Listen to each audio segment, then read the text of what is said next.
Bonjour et bienvenue à cette nouvelle session du Café du e-commerce. Donc, nous venons de nous réunir pendant 2 heures en table ronde sur le thème des terminaux tactiles et des enjeux et des opportunités pour les e-marchands. Et je suis très heureux d'accueillir aujourd'hui Julien Sommande. Julien, bonjour. Bonjour. Julien, vous êtes le fondateur de la société Phoseis. Merci d'être sur ce plateau aujourd'hui avec nous. J'accueille également avec plaisir Maxence Dissler. Bonjour Maxence. Bonjour Pascal. Merci d'être là. Donc vous êtes le président de la société Improvise. Absolument. Très heureux de vous avoir ici. Et puis également Pascal Morvan. Bonjour. Bonjour Pascal, vous devenez un habitué du café du e-commerce. Donc vous êtes le directeur solution de la société Compario. Tout à fait. Bonjour et bienvenue. Bonjour. Julien, je vous propose de commencer par vous avec une question qui finalement est assez large. Qu'est-ce que le commerce mobile ? C'est une question qui me tient à cœur parce qu'on a souvent tendance à regarder le commerce mobile par le petit bout de la lorgnette. En fait, on a tendance à dire que le commerce mobile, c'est une application qui vend. En fait, c'est évidemment une application qui vend. On voit que les applications aujourd'hui ont des taux de transformation de l'ordre de 1,7 à 2%, ce qui est bien supérieur aux canaux e-commerce classiques. Mais ce n'est pas que ça. La question du commerce mobile, c'est aussi quel service on apporte à l'utilisateur. Donc, je prends souvent l'exemple d'une application qu'on a fait pour la société PizzaPie, où on est vraiment de A à Z dans l'accompagnement du client, depuis chez lui lorsqu'il réserve la table, dans le restaurant lorsqu'il va choisir ses plats sur son téléphone, noter son repas, récupérer un coupon pour payer à la caisse et récupérer par exemple un café gratuit ou ce genre de choses. Donc on essaye de réfléchir quand même à la totalité du parcours client. Et déjà le m-commerce, ça commence par une réservation de table de restaurant. Donc typiquement le m-commerce, ça peut être assimilé à de la fidélité, à de la dématérialisation de tracts, des alertes bonnes affaires. Je suis intéressé par un produit en particulier sur l'application de ma marque préférée, ben, je vais être alerté lorsque le tract contient ce produit. Je vais rajouter aussi par exemple la fidélité, donc le fait de pouvoir dématérialiser sa carte de fidélité sur son mobile et à la fin avoir le solde de son compte de fidélité. Et derrière, ça ouvre toute une autre partie qui est très importante et qui est aujourd'hui sous-évaluée, sous-utilisée sur le mobile, c'est la partie MCRM, donc tout ce qui permet de faire d'un utilisateur anonyme d'une application un utilisateur identifié, dont on est capable de récupérer ses habitudes de consommation, ses habitudes de navigation, sa position éventuellement moyennant certaines contraintes de la part de la CNIL, et in fine ramener tout ça dans le module de CRM de la marque et de venir enrichir donc un CRM qui aujourd'hui va être alimenté par le web, va être alimenté par les magasins, mais on peut lui rajouter le canal mobile également.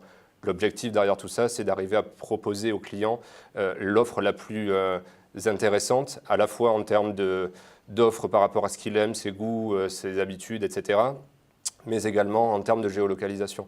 Selon que l'on soit dans le sud-ouest ou dans le sud-est de la France, on va pouvoir redonner la main au magasin pour qu'il pousse vers le mobile des offres qui sont vraiment adaptées à l'utilisateur et à ses habitudes locales. Très bien, donc on voit qu'effectivement le spectre des usages du commerce mobile est extrêmement large. Je voudrais qu'on se focalise peut-être un tout petit peu sur le magasin connecté. Maxence, qu'est-ce que c'est que le magasin connecté ?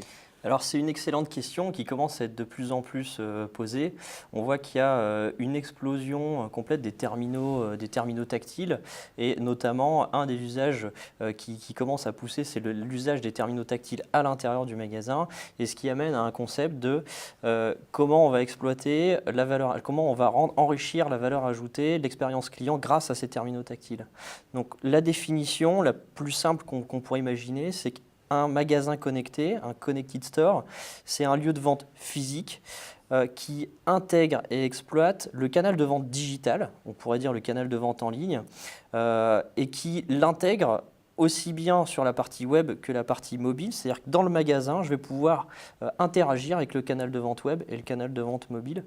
Et ça, indépendamment de la surface physique, de la surface du nombre de mètres carrés.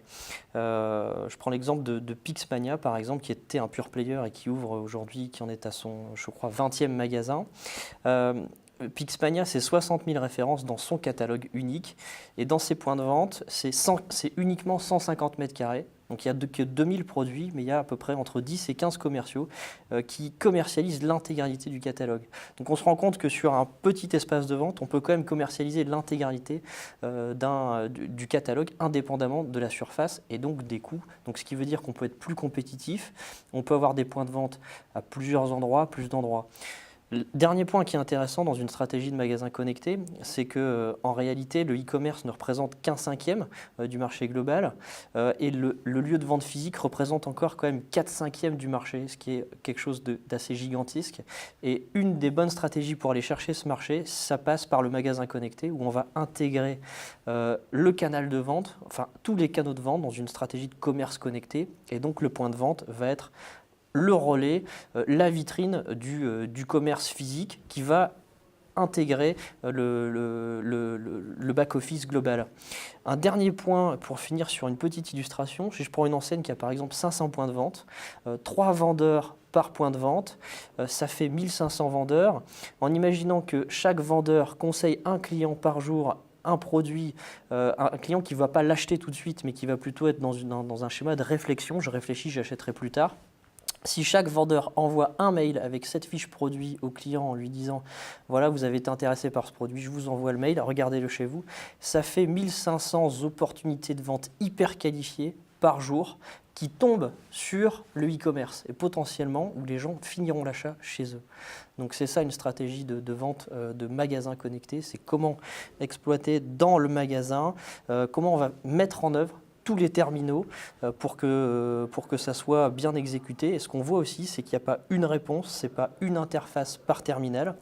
On doit avoir la possibilité d'avoir autant de terminals qu'il peut y avoir de rayons possibles. Je prends l'exemple d'un magasin de puériculture où il y a à gauche des poussettes et à droite des sièges auto. On doit avoir la borne, un terminal tactile qui montre des sièges auto sur la droite et des poussettes sur la gauche. Très bien, donc c'est très clair.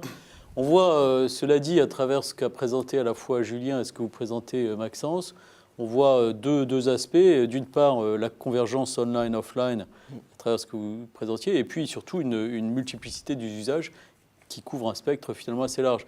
D'où la question, naturellement, Pascal, comment est-ce qu'on fait finalement pour unifier l'ensemble de ces canaux de vente, à la fois dans l'expérience du client et puis dans l'administration de la plateforme?